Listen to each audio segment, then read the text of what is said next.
Hello, Mark Sott with HurricaneTrack.com. It's a little after 8 p.m. Eastern Time. I want to produce a special video discussion here. I know it's not near the 11 o'clock advisory package, but I've got to go get some work done. And I want to address something very serious. This is also going to the Hurricane Pro and HD users of those apps as well. Let's take a look here at the satellite picture. The southwestern eye wall definitely impacting the northern coast of Cuba here. And the overall structure still looks just incredible, very round, and even the convection around the center, bright reds have returned as it's moving over warmer and warmer upper ocean heat content values. You know, Irma is not done, even if it makes a landfall over here across some of these islands. My fear is once it starts to gain latitude again and make that northwest turn, especially if it just kind of hugs the coast and then comes later, this is just a very grim situation, and we need to talk about some serious issues here. The outer edges of it are just getting to within radar range of the Miami radar up here, and there's serious outflows coming in. You can see that in the skies outside. I am in Miami, and I'm getting ready to travel down here to the Keys and put a weather station and a live camera. I'll talk about that in a moment. First, from the National Hurricane Center, just a real quick look at the stats as of 8 o'clock Eastern Time. The winds are still just under Category 5 intensity. That's the Saffir-Simpson scale for wind damage potential. Nothing about the surge, even though the wind is the primary contributor for storm surge. The Saffir-Simpson scale does not calculate storm surge. And the minimum pressure, 924 millibars, still moving west, and it's a little slower at 12 miles per hour. So what I want to talk about here, take a deep breath, is that storm surge. This is the latest P-surge map, the potential storm surge flooding. And it is, when you see the red like that, we are talking a very serious problem here. And I want to show you, as I zoom in here, what I'm talking about. So if we scroll down and look at the legend, the reds would be inundation 9 feet above ground, and that is important for people to understand. It is normally dry ground, so if you were 5 feet 5 and you were standing somewhere, presumably in here, the potential for the water to be 4 feet and 7 inches over your head, salt water, is fairly high. It's complicated to explain how this is created. The bottom line is this is what we're seeing. And if we look and start in the southeast part of Florida here, zoom in, coming off of Biscayne Bay, just tremendous storm surge being funneled in from easterly winds. You could imagine that. So that's near the Homestead area. And then inland from there, 9 feet is the red. The orange is greater than 6 feet. And the greater than 9 feet, there's not another layer, a color bar, unfortunately. Maybe they'll add one, but some of these values could exceed maybe 15 feet, 12 feet. Greater than 9 feet is the red, all right? So as we look at this and we zoom in even more, you begin to understand the areas that could be inundated by 9 feet of ocean water. Look at all of these areas in here, and there are people that live here. Okay, this is extremely serious. This is not something to take lightly and hope that it just doesn't happen.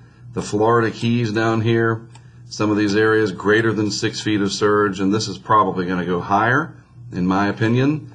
And then you come up here and you look at some of the areas around Florida Bay. A lot of this is estuarine area, part of the overall marshy mangrove environment, the Everglades, etc. Then as you move on up here towards Chokoloskee and Everglades City, we are talking, let me change my color to blue, Everglades City up here, Chokoloskee, all the way into areas inland here, okay? And there are not a lot of people, but they are people nonetheless that could be impacted by greater than 9 feet of saltwater flooding that gets dragged in here and pushed by the wind and the overall momentum of that hurricane just shoving the ocean onto shore here. Saltwater flooding with velocity and it'll be moving. And then you start moving up here towards Marco Island and vicinity, the Isles of Capri, Marco Island. This is some expensive real estate. Now you're looking in here towards areas where Naples is, and lots and lots of people, lots and lots of real estate. And we move up the coast here. Sorry, get that arrow out of there.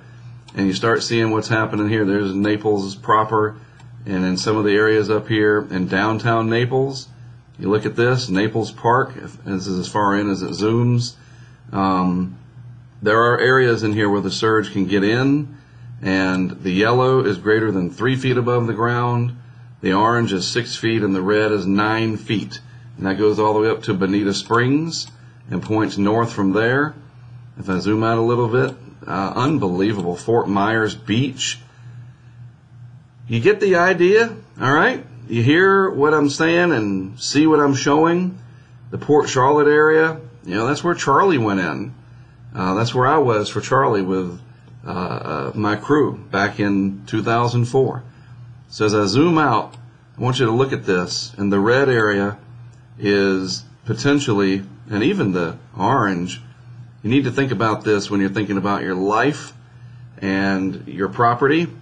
You have tomorrow during the daylight to move.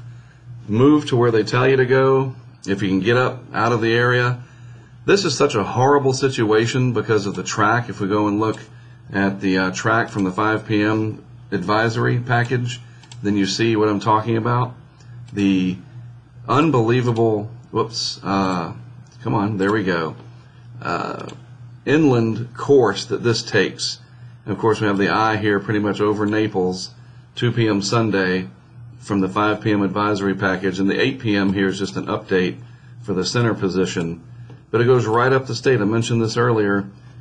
It's just, what are we going to do? I mean, it's just absolutely unbelievable to even be talking about this. It's one of the worst case scenarios.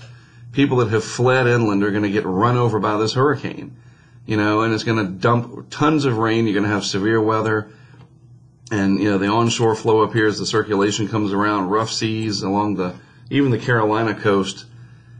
Just a terrible, terrible situation about to unfold, and that's after it went through these areas down here. And I've been hearing from this guy down in St. Bart's. His name is Micro, and he's telling me how desperate it is. And it's just horrible. He says there's no leaves left on the island. He doesn't recognize things. It looks different now than it did before. And while I don't expect that Irma will become that powerful, the storm surge alone could change the course of history for the United States and bankrupt some insurance companies. And I don't use that lightly at all. You know me, if you followed me over the years, it takes a lot to get me this concerned, and we have to make sure we save lives. People need to get out if they are told to do so, and I can't put it any more clear than that. I'm going to go down to the Keys, like I said, and set up a weather station and a live camera somewhere down here. I got to think about exactly where. There's a house that I can use down in Key West. I just got to figure about travel time and all sorts of issues. And you can see these rain bands are starting to come, and the winds are picking up here out of the northeast along the southeast coast of Florida. And then my plan is to set up a camera in downtown Miami on Brickell, or is it Brickell, on a 19th floor condo balcony looking basically due north. And then I'm going to put a camera system over here in the Kendall area in the Three Lakes. That's not exactly where it is, but we'll have the one down here somewhere in the Keys. And then I'm going to put something in Everglades City. I'm going to put something on Marco Island. And I'm going to put something in Naples. And then maybe something farther up the coast. We'll have to see. And then we have to figure out if this makes landfall, in Naples and comes north, can we launch the weather balloon somewhere on I-75 perhaps? To say that I have a monumental task in front of me as the project manager, and these are all of my ideas, and it's like I got people helping me, but it's like, hey, be careful what you wish for. I certainly don't wish for the death and destruction that's coming, but man, you develop these ideas for use in something just like this, and you wonder if you're ever going to use it, Well, here you go. This is it. It was Harvey a couple of weeks ago, and that happened at night in a difficult area. I know this area through here very well. I've worked it before with some great colleagues and people in Collier County, and I've got a lot of people helping me in a lot of different ways down here to make this very successful. And if it'll happen during the daytime, it will be absolutely amazing and very unnerving to watch at the same time, assuming that the network stays up. You know, that's a possibility that enough disruption happens, at least having the cameras spread out over the area and the weather gear, we have a better chance of a lot of it capturing the worst of the conditions.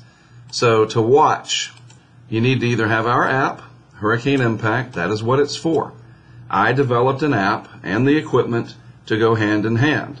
So if you have an iPhone, you should get the app. I mean, and it'll help fund what we do in the future, absolutely. But, you know, it's $4, $3.99. That's what it looks like. Hurricane Impact, 2 words, in the App Store. One of them are going to go live tonight. And I do this little update thing where I can post a note. It's kind of like a push notification, but you see it when you open the app instead.